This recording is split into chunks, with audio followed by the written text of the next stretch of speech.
At 32, I believed I had finally made it. My name is Hazel Williams. I was happy to acquire a stunning apartment in the heart of the city and a prosperous position as a financial analyst after years of hard work. Our parents' favorite is usually my younger sister, Brooke.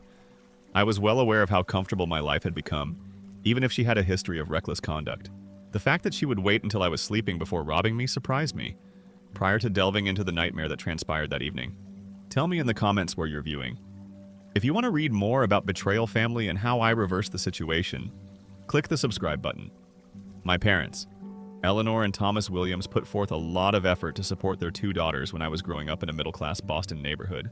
It was evident from a young age that our household had distinct expectations.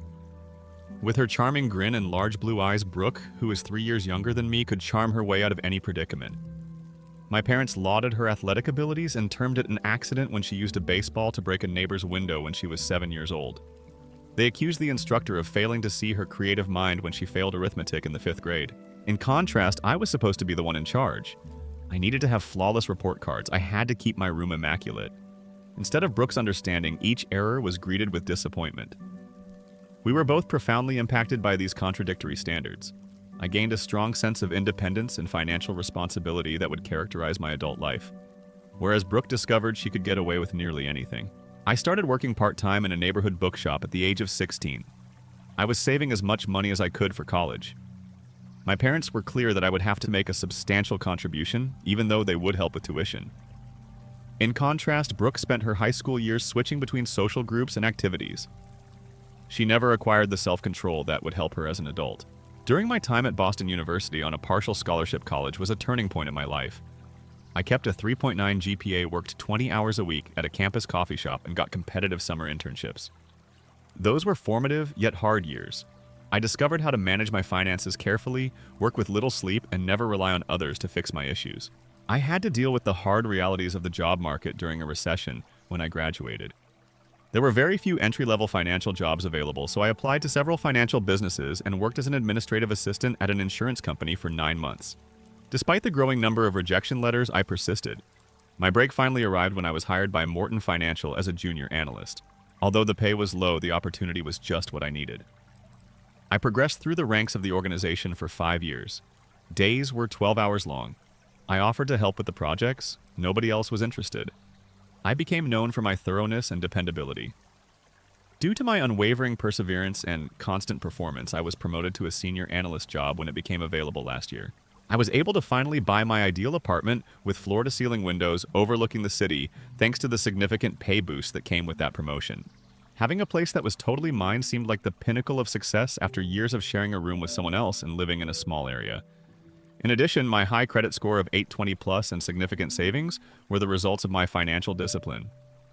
Most individuals my age could only imagine the premium credit cards and banking services that were made possible by that score. With its hefty limit and other advantages, my Black Excelsior card was my most valuable financial possession. I cherished the financial stability it represented, which I had achieved through years of impeccable credit management, but I rarely utilized it to its full potential, preferring to stick to my thrifty practices. Brooke was going in a whole other direction while I was laying the groundwork for my profession and finances. She spent 4 years in 3 separate college programs after high school, but she never finished any of them. She briefly became interested in psychology, marketing, and photography before becoming disinterested or feeling that the material was too difficult. The trend of her work career was similar: retail positions, work in restaurants, workplace management. She would get off to a great start, then start missing work or arriving late until her firing. She was never at blame for any of the employment losses. Brooke said that the management was irrational, the workplace was poisonous, or the hours were unjust. Someone else was always at fault. By continuously giving her a new automobile when hers was repossessed and rent money when she ran out, our parents supported this story. Co-signing for a flat. They referred to it as helping her find her way even though she had a history of evictions. I refer to it as enabling recklessness, that I would change everything 6 months prior to the catastrophe. Due to her persistent tardiness, Brooke had lost her most recent position at a marketing company. After learning that she had been lying about their joint money, her boyfriend Jake dissolved their 3-year relationship the same week.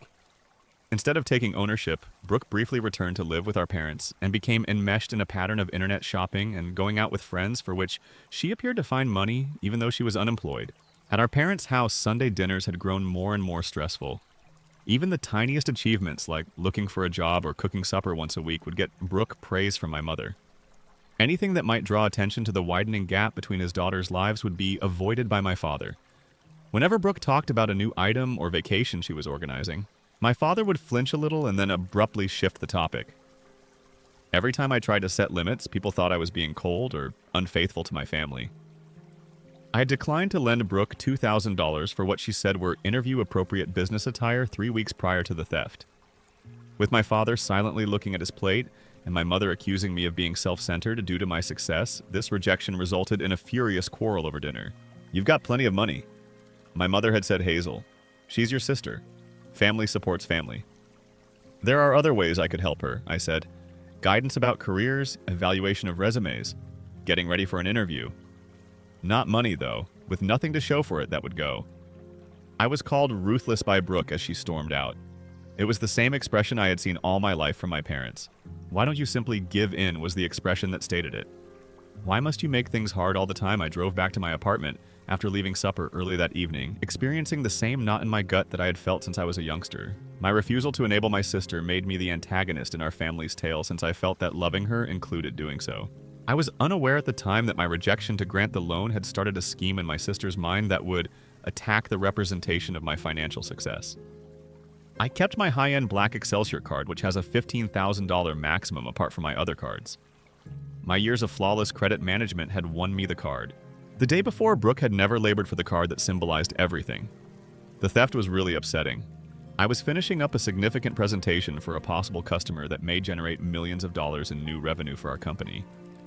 My sleeplessness, which had been a problem since college, was worse than normal, and the strain was immense.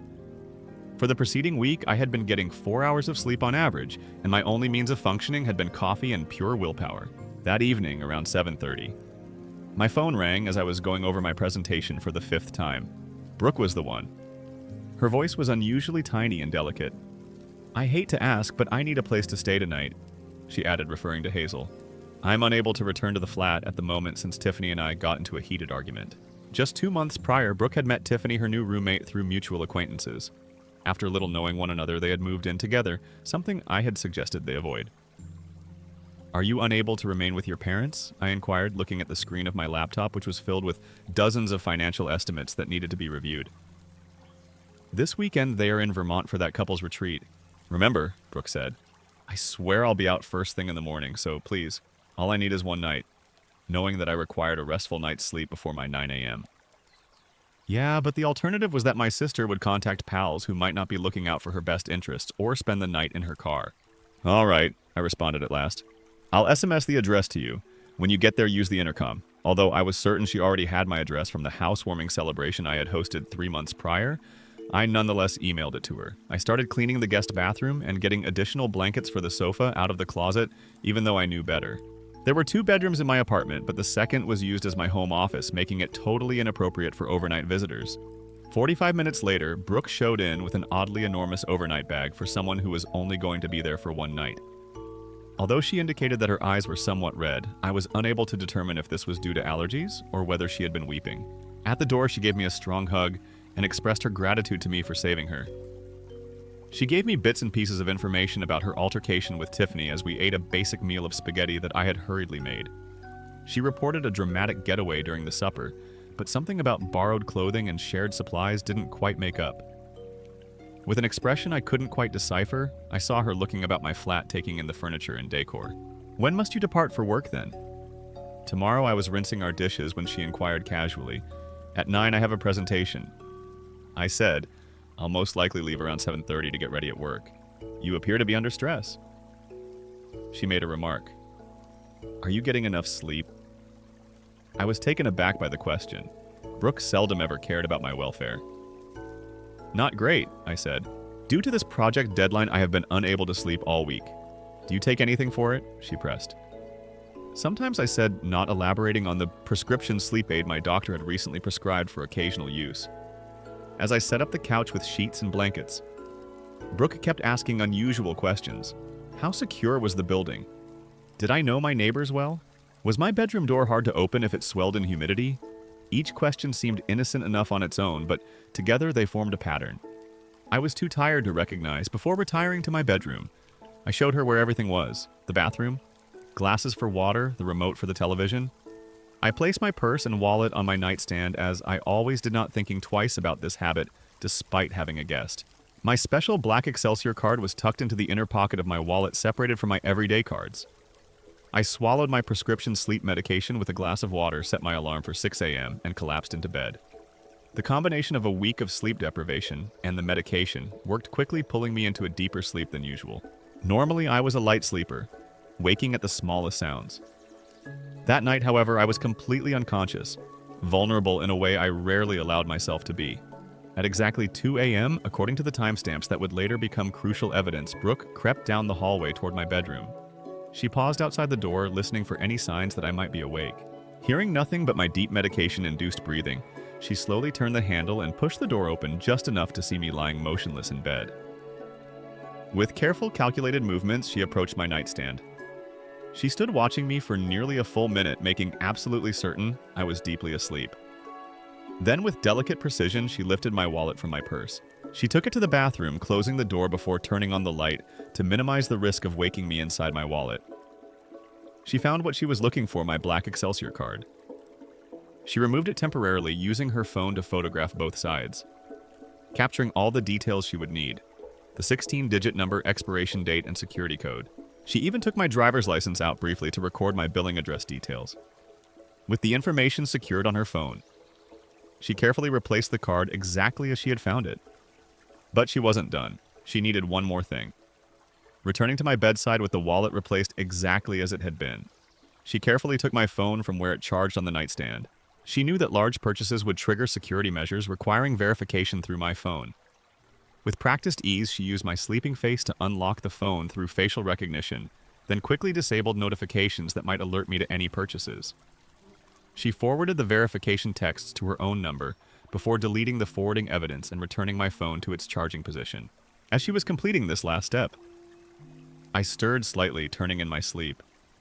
Brooke froze her heart pounding until I settled back into stillness with a final glance to ensure everything appeared undisturbed. She slipped out of my room and returned to the living room for the next hour as I slept obliviously. Brooke launched her spending spree using her laptop and the photos of my card. She first booked 2 first-class tickets to Tokyo for herself and our cousin Olivia, departing that very morning at 11 a.m. The tickets alone cost $6,000. Next came a reservation at the exclusive Park Hyatt Tokyo for 7 nights at a total of $3,500.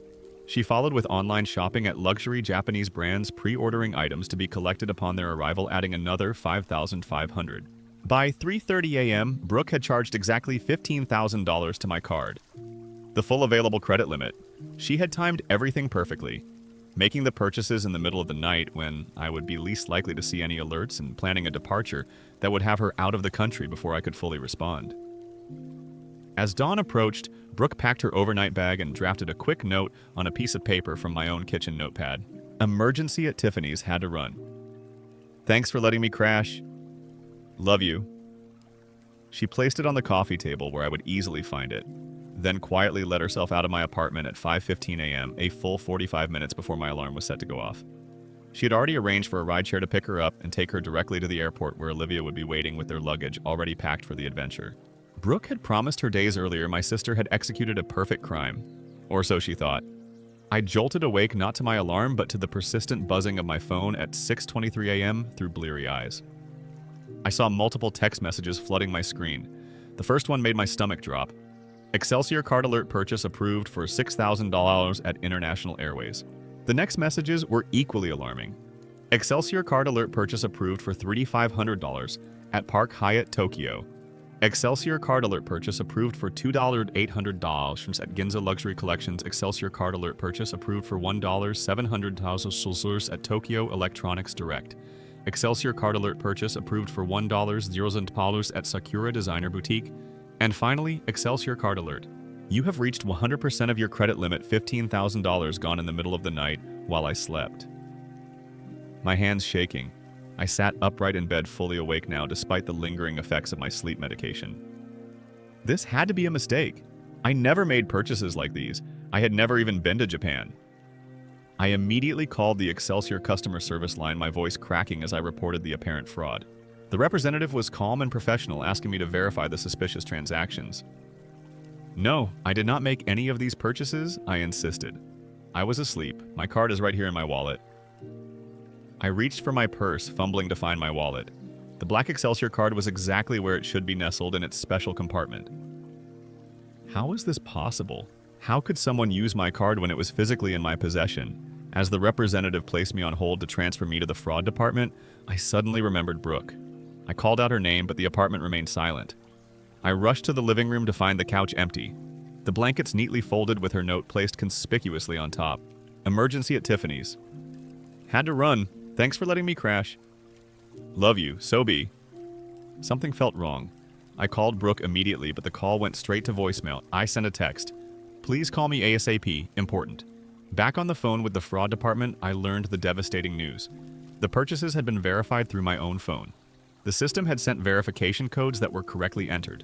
The billing address used matched my records.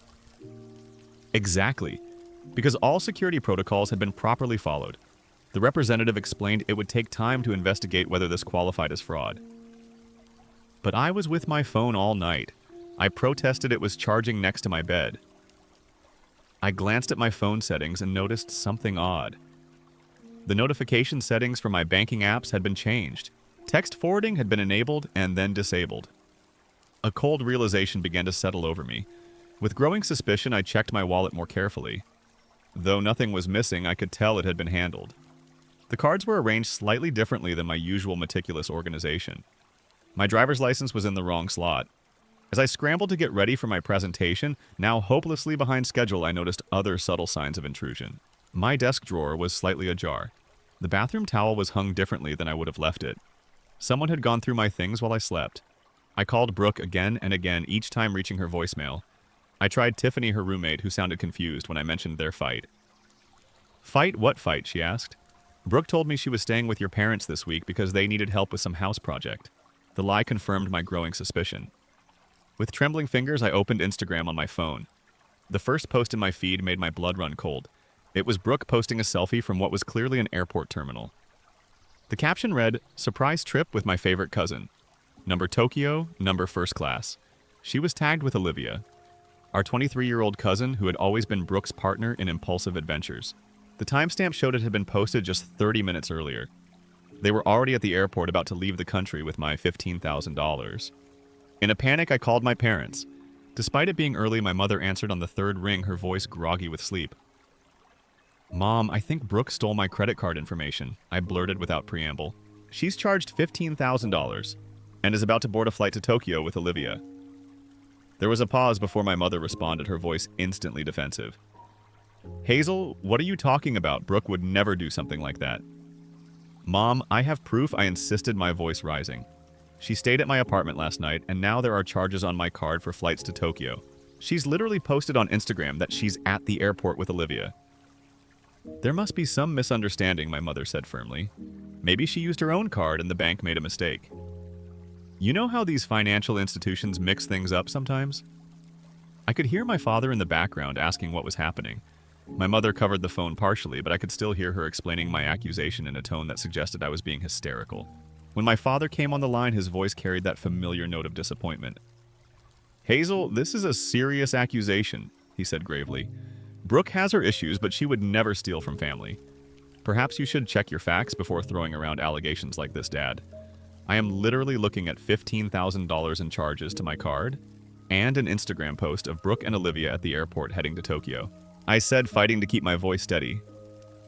"What more facts do I need? Maybe you gave her permission and forgot," he suggested. "Or maybe you mentioned your card details in front of her at some point. You have been working very hard lately. Perhaps you're not thinking clearly." I felt a familiar knot forming in my stomach, the same knot I had felt countless times throughout my childhood, when my perception of reality clashed with my family's unwillingness to hold Brooke accountable. For a brief, disorienting moment, I actually wondered if I could be wrong. Had I somehow authorized these charges in a sleep-deprived haze? Had I given Brooke permission? I didn't remember number. I shook the doubt away. The evidence was clear. The timing was precise. This was theft, plain and simple. I ended the call with my parents, promising to update them when I knew more, but their dismissal had shaken me. As I rushed to prepare for work, now definitely late for my crucial presentation, I felt the physical symptoms of anxiety overwhelm me. My chest tightened. My hands wouldn't stop shaking. A cold sweat broke out across my forehead. For the first time in my professional life, I called in sick for an important meeting. I simply couldn't function. The financial violation combined with my family's instantaneous defense of Brooke had left me reeling. As I sat on the edge of my bed, phone in hand, watching the Instagram updates of my sister and cousin, heading through airport security with first-class boarding passes, I felt a profound sense of betrayal that went far beyond the stolen money. This wasn't just about $15,000. This was about a lifetime of different standards and expectations.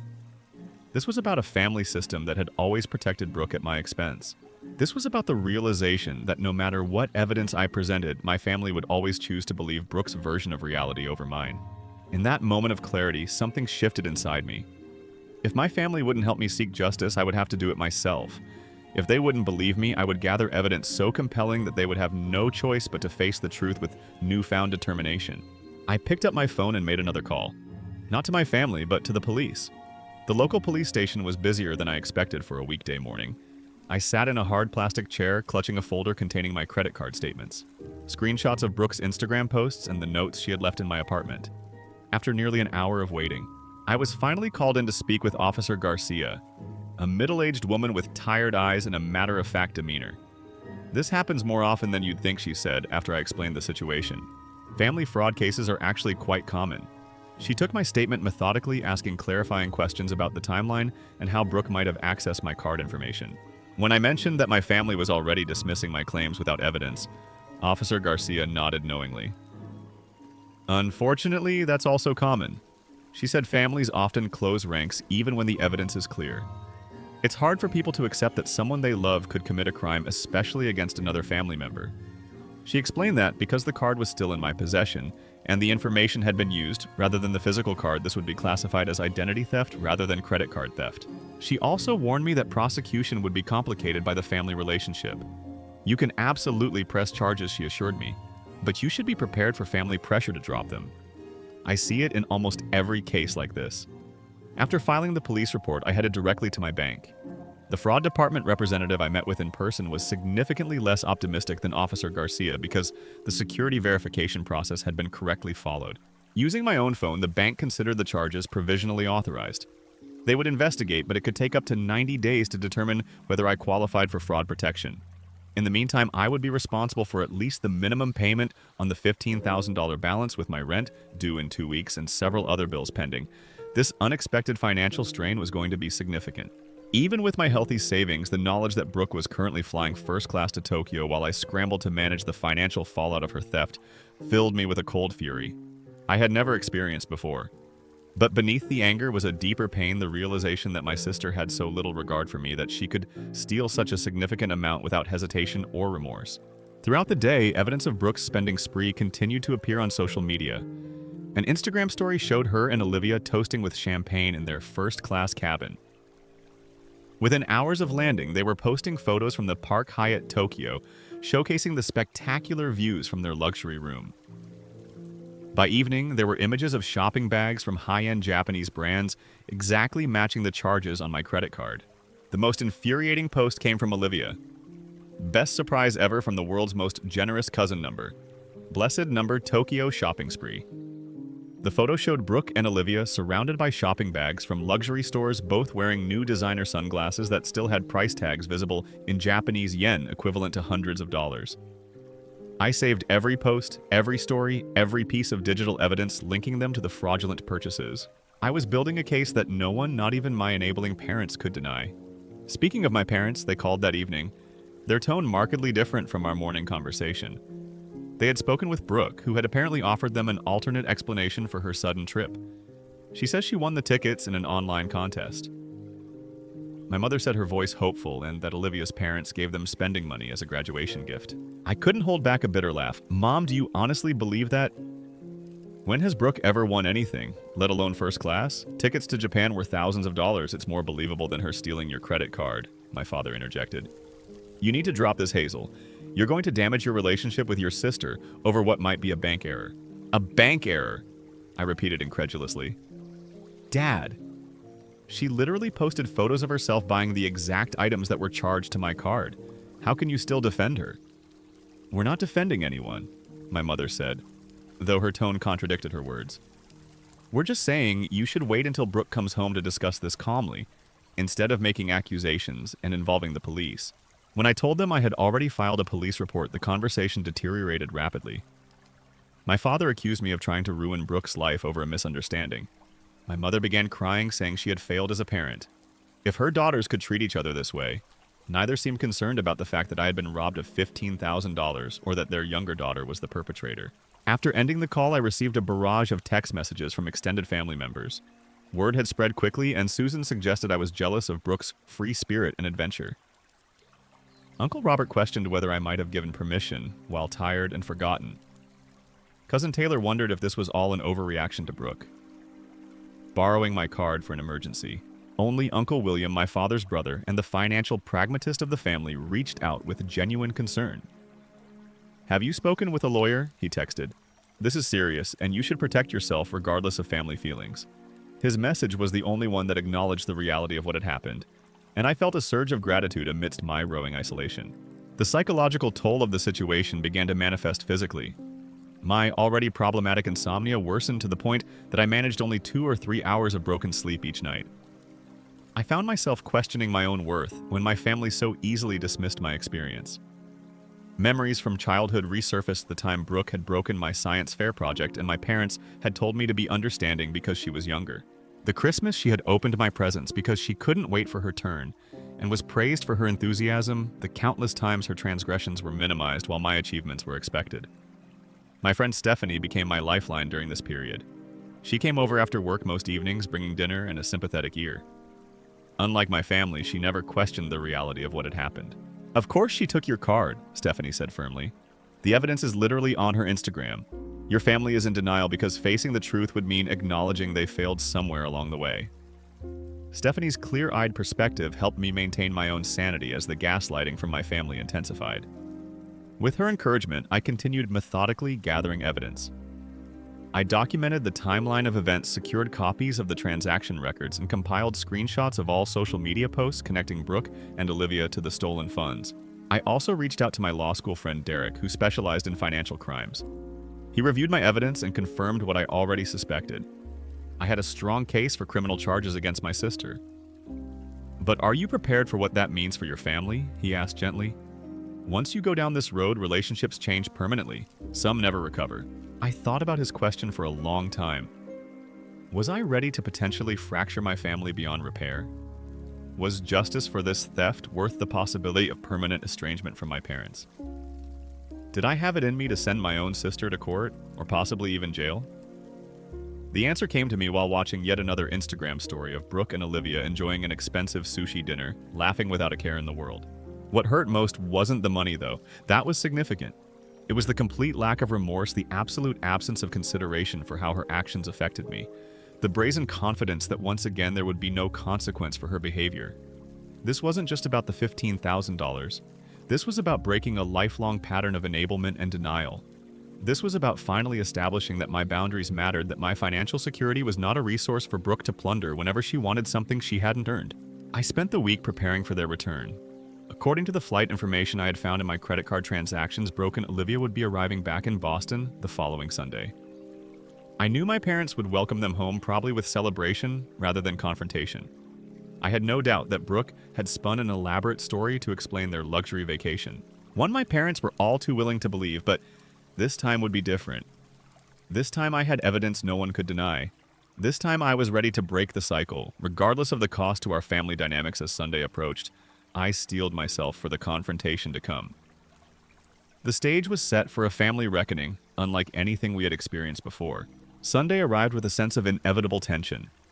I had learned through family text messages deliberately excluding me that my parents were hosting a welcome home dinner for Brooke and Olivia. The exclusion was telling. They knew a confrontation was coming and were attempting to control the narrative by keeping me away. I dressed carefully that evening, choosing a professional black dress and minimal jewelry. This wasn't a social call, it was a reckoning. I packed my evidence folder into my leather portfolio and drove the familiar route to my childhood home. My heart pounding with each mile. As I pulled into the driveway, I noticed several cars already parked. Family members gathered to hear about the exciting Tokyo adventure. Perfect. An audience would make it harder for my parents to dismiss the evidence I was about to present. I rang the doorbell rather than using my key, positioning myself as a visitor rather than family. My mother answered, her smile faltering when she saw me. "Hazel, we weren't expecting you," she said, her tone making it clear this wasn't an oversight. "I wouldn't miss Brooke's homecoming," I replied evenly, stepping past her into the foyer. The dining room was filled with family Aunt Susan and her husband, Uncle Robert and his wife, my grandparents, and several cousins, including Olivia's parents. At the center of attention was Brooke, animated and glowing, as she distributed small gifts from Japan. Olivia sat beside her, occasionally adding details to Brooke's dramatic retelling of their adventures. Everyone fell silent when I entered. Brooke froze mid-sentence, a Japanese fan clutched in her hand for a fraction of a second. Genuine fear flashed across her face before she composed herself into a bright smile. "Hazel," she exclaimed with forced enthusiasm. "I didn't know you were coming. Look what I brought you." She reached for a small package on the table, but I remained standing in the doorway, portfolio clutched in my hand. "How was Tokyo?" I asked, my voice steady despite the adrenaline coursing through me. $15,000 worth of luxury must have been quite the experience. The room temperature seemed to drop several degrees. My father stood from his chair at the head of the table. "Hazel, if you've come to cause a scene, perhaps we should talk privately," he suggested, his tone carrying a warning. "Actually, Dad, I think the family should hear this," I replied. "Since most of them already know about my ridiculous accusation, they should also hear the evidence." Brooke laughed nervously. "I don't know what you're talking about," she said. "We won this trip in an online contest." "Tell her, Olivia." Olivia nodded too quickly, her eyes darting around the room. "Yeah, Brooke entered this travel contest thing and they picked her entry. Super lucky." My mother stepped forward, placing herself slightly between me and Brooke in an instinctively protective gesture. "Let's all calm down," she suggested. "Brooke and Olivia just got back from a long flight. They're tired. This isn't the time for whatever misunderstanding. You're still upset about Hazel." "Misunderstanding," I repeated. "Is that what we're calling theft and fraud now?" Brooke stood up, her expression transforming into one of wounded innocence. Her eyes began to glisten with tears that could be summoned at will, a talent she had perfected since childhood.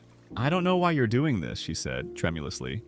"I'm really hurt that you'd accuse me of something so awful. I would never steal from you. You're my sister," several family members murmured sympathetically, giving me disapproving glances. Aunt Susan put her arm around Brooke supportively. Uncle Robert shook his head as if disappointed in my behavior. My father stepped forward, his face flushed with anger. "That's enough, Hazel. I won't have you coming into our home and attacking your sister with these baseless accusations. If you're having financial problems, we can discuss that privately, but don't blame Brooke for your issues." "Baseless," I echoed, unable to believe what I was hearing despite having expected exactly this response. "The police and the bank don't seem to think they're baseless." "Dad." Brooke began to cry in earnest, now burying her face in our mother's shoulder. "The perfect victim. Stop pretending, Hazel," my father said, his voice hard with finality. "She would never touch your money. This isn't the first time you've made up stories for attention." My mother looked at me with a mixture of pity and concern. "Maybe you should talk to someone professional," she suggested quietly. These delusions aren't healthy. I stood frozen, the full weight of my isolation crashing down on me. Here I was, the victim of a serious crime committed by my own sister, being treated as though I was mentally unstable for naming the truth. The injustice of it was breathtaking in that moment. Memories cascaded through my mind with painful clarity. Brooke breaking my treasured music box at age 6 and my parents telling me to share better. Brooke borrowing my new sweater in high school and returning it stained with my mother suggesting I shouldn't have clothes too nice to be ruined. Brooke copying my college essay and my father praising her creativity rather than addressing the plagiarism. A lifetime of being gaslit about my own reality. A lifetime of adjusting my expectations to accommodate Brooke's behavior. A lifetime of being told that my boundaries were the problem, not her violations of them. Something crystallized inside me in that moment, an absolute clarity about the pattern we had been locked in for decades, and my role in maintaining it by continuing to doubt myself by seeking validation from people committed to denying reality. I had been complicit in my own diminishment. No more. I felt a strange calm settle over me, replacing the anxiety and anger that had driven me for the past week. I looked around the room, taking in the faces of my relatives. Their discomfort, their judgment, their unwillingness to consider that the family narrative might be built on lies. None of it could touch me anymore. I smiled. The unexpected expression caught everyone off guard, including Brooke, whose tears paused momentarily in confusion. "You're right, Dad," I said softly. "Brooke would never touch my money." My father looked relieved at my apparent capitulation. Already turning back toward his seat at the table because the card she used, I continued opening my portfolio and removing the first document wasn't actually my primary Excelsior card. All eyes returned to me, confusion evident on every face. "It was my backup card," I explained, my voice gaining strength. "The one I keep specifically for monitoring potential fraud. The one with special security features I had installed after noticing small, unexplained charges on my account 3 months ago after Brooke visited for my housewarming party." The silence in the dining room was absolute. Even Brooke had stopped her performance, her tear-streaked face frozen in a look of growing alarm. I laid out the first document on the dining table, a detailed transaction record from the card company. This special monitored card sends email notifications with IP addresses for every purchase. I explained, my tone professional, as if presenting to clients. The first-class tickets to Tokyo purchased at 2:47 a.m. from IP address 172.16.3491. My apartment building, specifically my Wi-Fi network. I placed a second document beside the first. Here are the screenshots of the Instagram posts, with timestamps matching exactly when the purchases were made. Notice the caption on this one, posted at 6:15 a.m. from the airport. "Surprise trip with my favorite cousin. Number Tokyo, number first class." Brooke began to speak, but I continued methodically placing a third document on the growing pile. "This is the hotel confirmation email," I said. "Interesting how it was sent to brookewilliams93@gmail.com, isn't it?" And here I added a fourth sheet. "Are the store receipts forwarded from the credit card company complete with a signature that looks remarkably like yours?" Brooke, the handwriting analyst the police consulted, thought so too. My father's face had drained of color. My mother was clutching the back of a dining chair for support. Around the table, relatives shifted uncomfortably, the narrative they had accepted beginning to crumble under the weight of evidence. But I wasn't finished. I saved the most damning proof for last from my portfolio. I removed a small flash drive and held it up after discovering the unauthorized transactions. I contacted my building manager. I said our lobby and hallways have security cameras. "Would you like to see the footage from 2 a.m. last Sunday?" Brooke's composure completely collapsed. She looked wildly around the room like a trapped animal seeking escape. "She said I could use it," she blurted suddenly. "Hazel told me I could use the card as a gift for helping her with a work project." All eyes turned to me, then back to Brooke, whose story was already evolving. "Well, she didn't say it directly," Brooke amended quickly, but she implied it. "She owes me anyway for all the times I helped her." Olivia, who had been silent throughout my presentation, suddenly spoke up, her voice small and frightened. "You told me she gave you permission to use it as a birthday gift," she said to Brooke. "You said it was already arranged between you two." Brooke shot Olivia a venomous look. "Shut up," she hissed. But Olivia, perhaps seeing the direction things were headed, continued. "You woke me up at 4 a.m. saying we had to pack for Tokyo because your sister had surprised you with tickets. I had no idea they were stolen." The word stolen hung in the air, impossible to ignore or reinterpret. My mother sank into a chair, her hand over her mouth. My father stood rigid, his worldview visibly crumbling as he processed the evidence before him. "You went into her room while she was sleeping?" he asked Brooke, his voice hollow with disbelief. Brooke, recognizing that her denials were futile, switched tactics with the adaptability that had served her throughout life. "It was just borrowing," she insisted, tears flowing again. "I was going to pay it back. Hazel has so much money she wouldn't even miss $15,000. Those words, the casual entitlement they revealed, seemed to finally pierce my father's protective illusions about his younger daughter. Olivia's parents stood abruptly. "We had no idea," her mother said firmly. "Olivia will return everything purchased with that money immediately." Aunt Susan removed her arm from around Brooke's shoulders, physical distance following her shifting allegiance around the table. Relatives who had been so quick to doubt me now avoided my eyes, shame evident in their postures. The doorbell rang, an unexpected interruption in the tense scene. My father moved automatically to answer it, returning moments later with Officer Garcia, the police officer who had taken my initial report. "Miss Williams," she said, addressing me formally, "I received your message about having additional evidence to add to your case. The presence of law enforcement made the situation undeniably real. This wasn't a family disagreement to be swept under the rug. This was a crime with legal consequences." Brooke finally cornering that this was serious. launched into full panic mode. "You can't do this to me," she cried, looking wildly between our parents. "Tell her she can't do this. A criminal record will ruin my life." My father, his face aged a decade in the past 10 minutes, shook his head slowly. "This is beyond us now, Brooke. These are the consequences of your actions." It was perhaps the first time in her 29 years that our father had acknowledged that Brooke must face the results of her choices. The shock of it seemed to stun her into momentary silence. My mother, however, made one last desperate attempt to protect her favorite child. "Hazel, please," she begged. "She's your sister. We can work this out as a family. She can pay you back over time." I regarded my mother steadily. "How would she pay me back, Mom? She hasn't held a job for more than 6 months in her entire adult life. Every time she faces a financial crisis, you and Dad bail her out." "That stops now." I turned to Officer Garcia. "I'd like to add these documents to my statement," I said, gathering the evidence from the table. "And I want to formally press charges for identity theft and credit card fraud." Brooke lunged toward me, her face contorted with rage and fear. But my father caught her arm, restraining her gently but firmly. "Don't make this worse," he said quietly. Officer Garcia took my sister aside, speaking to her in low, serious tones about the process ahead while my mother wept silently at the table. The family dinner had transformed into a crime scene, the welcome home celebration into the beginning of legal proceedings that would change all our lives. As Officer Garcia finished taking Brooke's statement, my sister fixed me with a look of pure hatred. "I hope you're happy now," she spat.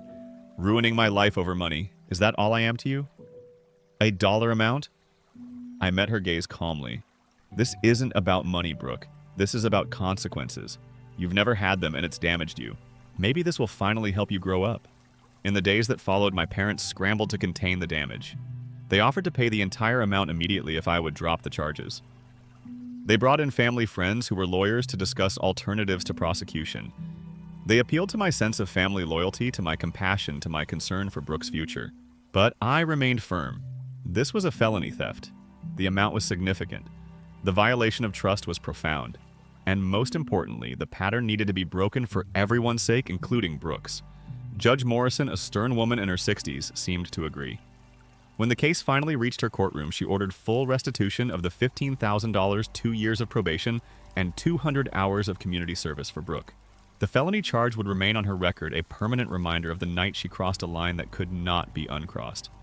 As we left the courthouse, my father placed a hand on my shoulder, a gesture of support that came far too late, but that I accepted nonetheless.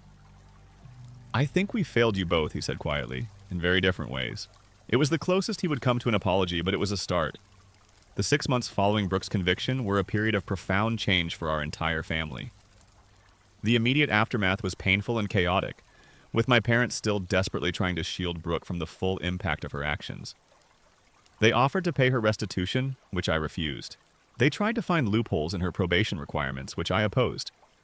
They even suggested family therapy where I could work through my anger as if my emotions were the problem rather than Brooke's actions. I established firm boundaries for the first time in my life. I would not attend family gatherings where Brooke's behavior was excused or minimized. I would not participate in conversations that gaslit my experience.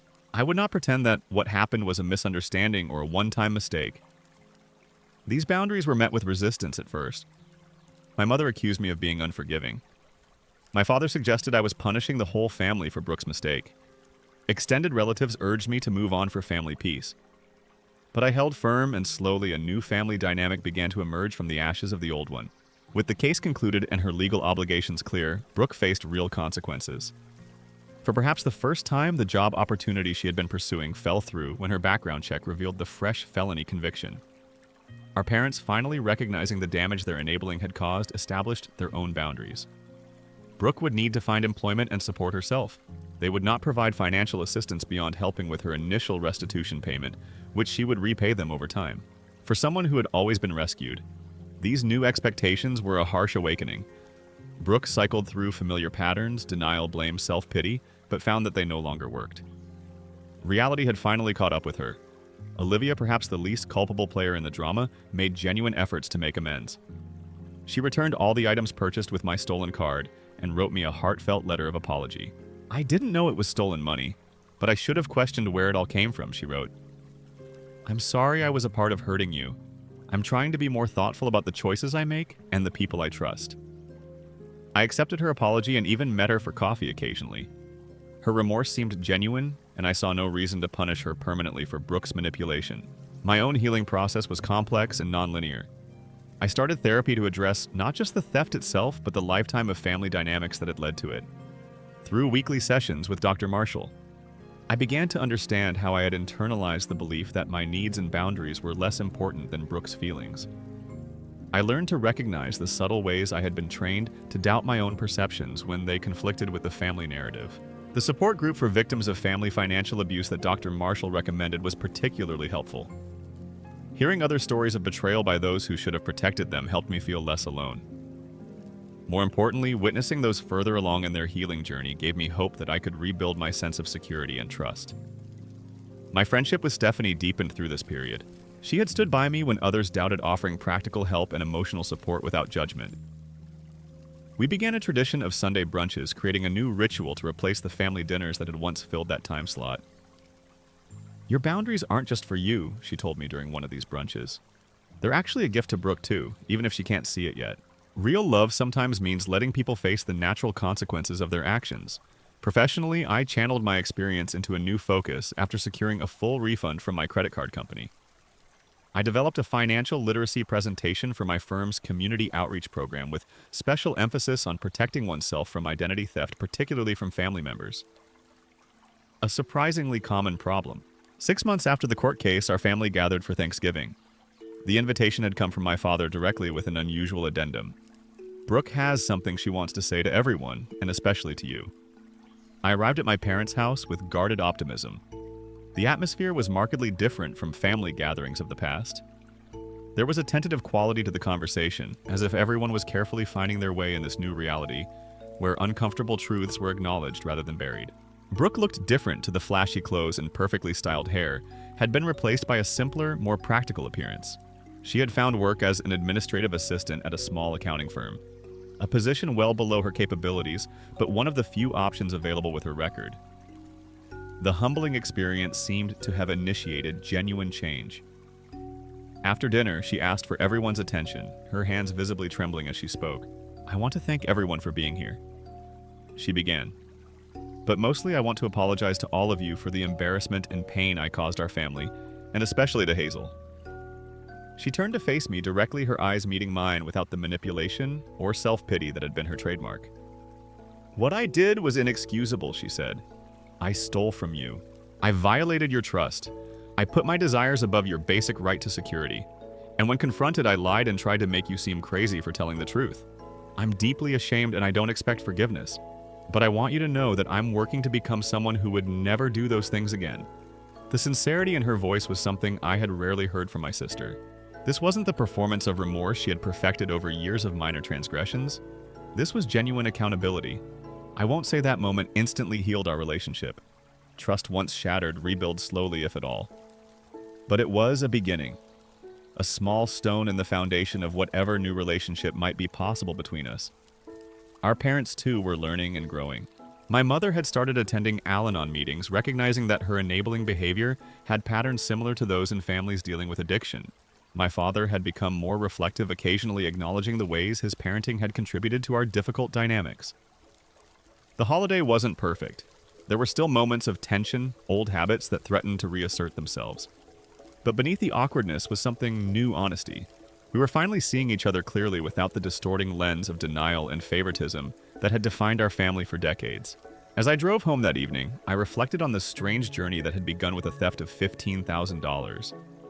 The financial loss had been significant, but the transformation it catalyzed was worth far more.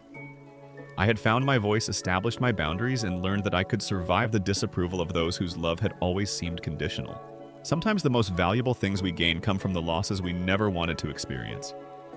Sometimes the greatest gift we can give ourselves is the courage to say, "This is my reality.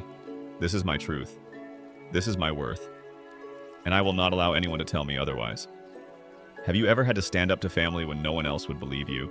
How did you find the strength to hold your ground? Share your story in the comments below, and if this resonated with you, please like, subscribe, and share with someone who might need to hear that their boundaries matter too. Thank you for listening to my story. And remember, sometimes the hardest boundaries to set are with the people who should have protected yours in the first place.